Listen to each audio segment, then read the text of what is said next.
Hey, welcome to Tabletop Skirmish Games. I'm Lee, and in this video we'll be taking a look at these new Critical Ops, tacops, and mission card pack for Kill Team. And yesterday we saw these in the preview for the first time, and now today there's been an article released on the Warhammer community site that tells us what they're all about and exactly what's included. So I thought it'd be cool to have a look through, because they're not quite what I expected them to be. And yesterday I suggested you might not need them if you've got the book with all the maps in and everything, but it turns out that they're a little bit different, so definitely worth having a look through. So we'll do that in this video. But before we get started, just want to say a huge thanks to Wayland Games for supporting the channel, and I'll put a link in the description down below where you can save up to 20% on all your hobby products. That'll be an affiliate link, but it won't cost you anything extra. You'll save that money, and as I get a small percentage from every sale made, you'll be helping me to keep going with these daily videos, so thanks so much for that. Right, now let's have a look at these cards then, and let's ask, do we need these new cards for our Kill Team games?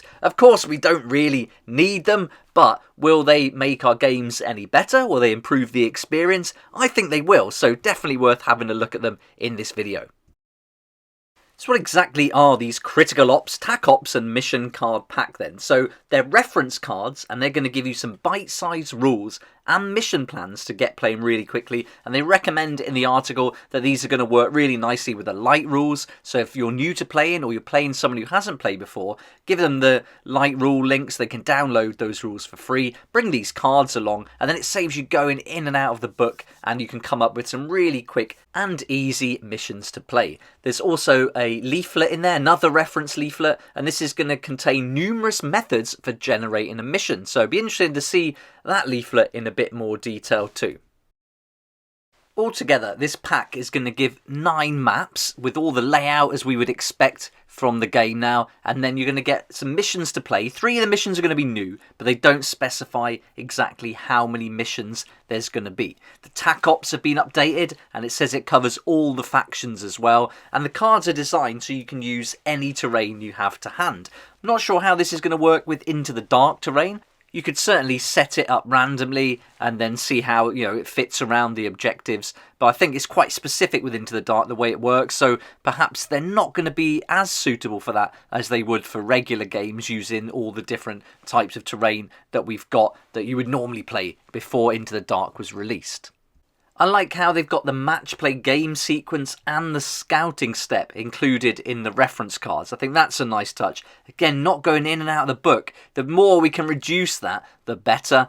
I would like to know just how many cards are in the pack in total, but it doesn't say. So, yeah, still not getting all the details, and we're probably not going to get any more articles before this is released. But at least we know that there's 9 maps, there's missions to go with it, and then there's 3 of those missions are new. Here's one of the maps here, and it looks like this card is the introductory one. We've got on the top that it tells us we'll find a variety of methods that we can use to determine mission and map. And so out of those methods, the first one is organised.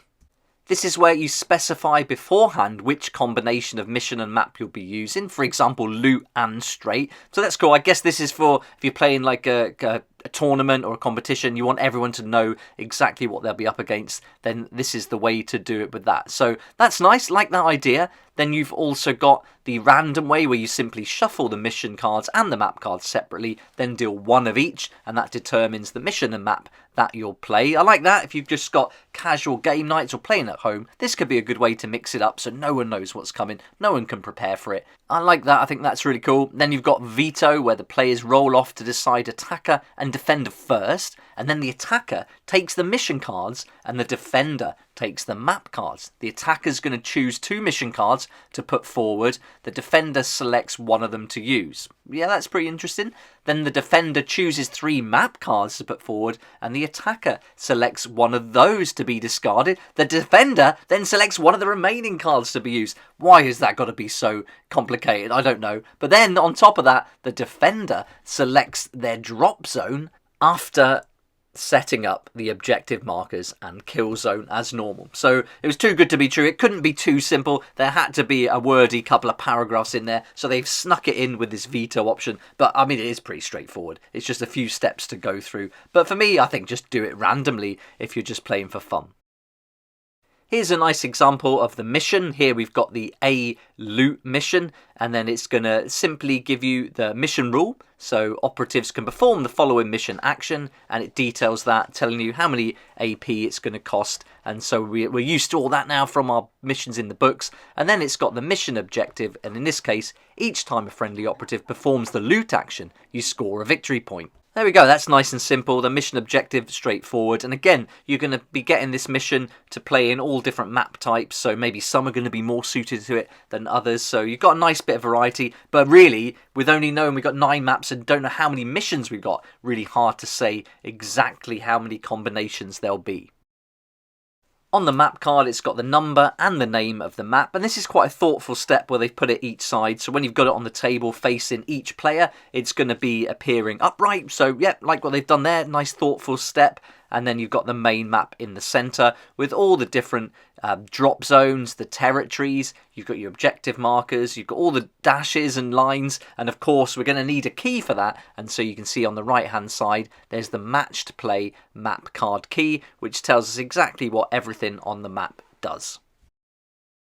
The article tells us that the tacops have been updated, so you've got things like Vantage, which is now called Secure Vantage, and Hold Them Back returning, but there's some balance tweaks done to them, and some of the changes they've made are to reduce camping. So rather than holding back on your side of the board, it's now encouraging you to get out there and move around a lot more. So if you're used to playing heavy weapons and you like to keep still and camp like I do with my Imperial Fist intercessors, then this is looking to try and change that. Of course, you can still be stubborn and stay where you like, but yeah, these tweaks and balance changes and updates have put in place to stop that, or at least try to.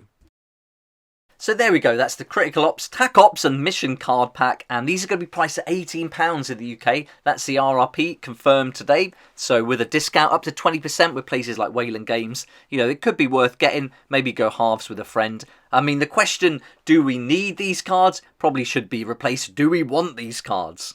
Personally, I like the look of them. I think tools like this are a great way to speed up the setup when you get going with the games, and it saves you having the book out. And I think the more we don't have to go into the book, the better. But I'd love to know what you think, and let me know in the comments section below. Will you be picking these up? Do you think the price is good? Hard to say until we find out exactly how many cards are included. But looking from the image here, not that many. So maybe only 9 maps and 9 missions, and then the combinations between them. So yeah, have to wait and see on that. But looking forward to hearing what you think. Do you want them? I know I do, and whether I get them or not, I'm not 100% sure yet though. We'll have to wait and see.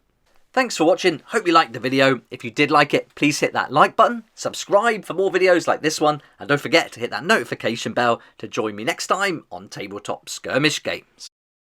A big thanks to Tabletop Star for supporting the channel this month. Check out their website, the link's down below in the description. This is a great place to meet people in your area who like to play games as much as you do. So really awesome idea. And of course, a huge thank you to my Patreon supporters for being there right from the beginning, helping me to keep going with these daily videos. If you'd like to join the Patreon supporters, that link's in the description there down below too. I'd love to see you there.